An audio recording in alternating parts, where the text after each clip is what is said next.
Kara and Jeff Cheney have two beautiful children. When their third child, Lathan, was diagnosed with a rare and very serious congenital heart defect during Kara's pregnancy, the Cheneys made the decision to give Lathan a chance at life. This is their story. When we first found out about Lathan's defect, it was an extremely long day for us. It's kind of news that you don't want to hear, and you can't imagine that it would ever happen to you.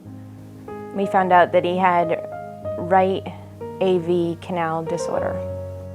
When the doctors first looked at us and they told us at 36 weeks, I believe it was, that he may not even make it, our initial thought was we are going to do whatever we can to make sure that he makes it. After having Lathan, there was this ongoing, not joke, because it's never a joke in the ICU, but there was this ongoing thing that I was the only mom that never got to hold her child. And I know in the ICU they try very hard to make that a reality. For me, I was so nervous about all the wires and everything that was going on, but they assured me that one day I will, as soon as I was able to. But he had to have his open heart surgery first, so I was not able to officially hold him until he was about 2 months old. And that was the best time that I got to spend with him. Very heart-wrenching watching them. You need about 5 people in the room in order to move him, but I did get to hold him.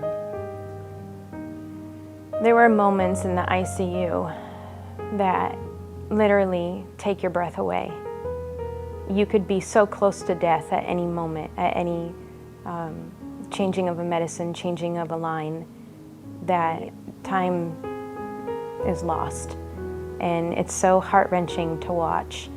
And then there's those moments that they make it through and you live to fight another day. It's a challenge and it's very scary. It's not something that I would wish on anybody. Lathan had so many ups and downs, and so many times when the doctors had actually called me from being at home and at work and asked me to come up to the hospital because they said he's not going to make it past today. But he kept making it past. And it was a weekly occurrence that it was going on. And the doctors, the nurses, everybody was kind of surprised at really how strong he was and the fact that he was always able to overcome all these obstacles. It was actually what led the doctors and the nurses to dub him the little Superman.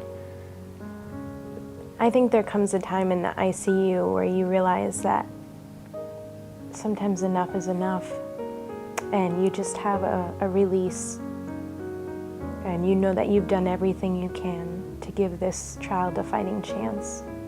And we had that. We knew that his time was coming, and those last moments were very precious to us.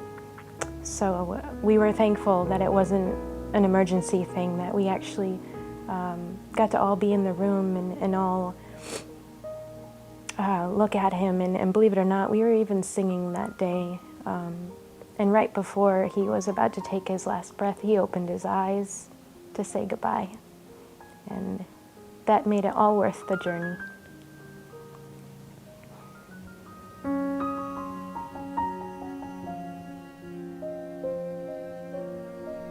So Lathan's congenital heart defect is very rare. Patients without congenital heart disease have two sides of their heart. They have a right side of the heart and a left side of the heart. In Lathan's case, he was born with something called a right dominant AV canal, and in his situation, the left side of the heart wasn't well formed. Because of that, although he looked okay when he was initially born, he needed surgery within the first few days of life to survive. This type of surgery, while we do it a lot, the heart disease is very rare and obviously very concerning, and these patients can be very critically ill when they're born. The thing I learned from Lathan and his mom and dad, and what really struck me, is what a strong family they had. It's incredible here what we ask of our patients, but we can't forget what we ask of our families too. A lot of times they're far from home, like the Cheneys were, going through very stressful situations. And the way they stuck together and tried to give Lathan, and they did give Lathan as much support as they possibly could, was really remarkable. I'll always remember walking by Lathan's room and seeing Lathan's mom there, and she always had a smile on her face, and it was always remarkable the strength that she showed while being at Lathan's bedside when so much was going on. And so that really struck me as their support for Lathan as a family, and it really struck me that we really need to make sure that we're supporting our families in addition to our patients as we take care of them. During the time when Lathan was sick, I was very busy at work. Kara was up at the hospital, staying by Lathan's bedside, and the hospital bills just started coming in, and almost immediately it was sent right to debt collectors. I even laughed on one of the phone calls saying, "It's been 2 weeks since the operation. How am I getting debt collectors calling me already?" And with me having the inability to focus on the house at that time, because my work dictates that I work so many hours, we needed some basically financial help, because it was our insurance has a very, very high deductible, and off of that, because of where it was located, going to Boston Children's, once our deductible is met, we then kick in almost like a co-insurance. So it's several $1,000s, and everybody calling all at once for it.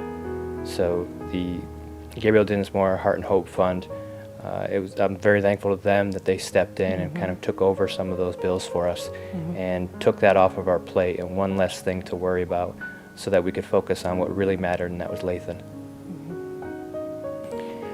Lathan's last day was a very long and, in a way, surprising day.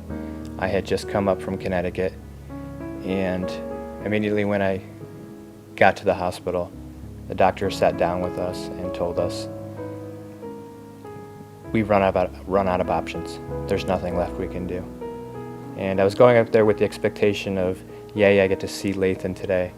And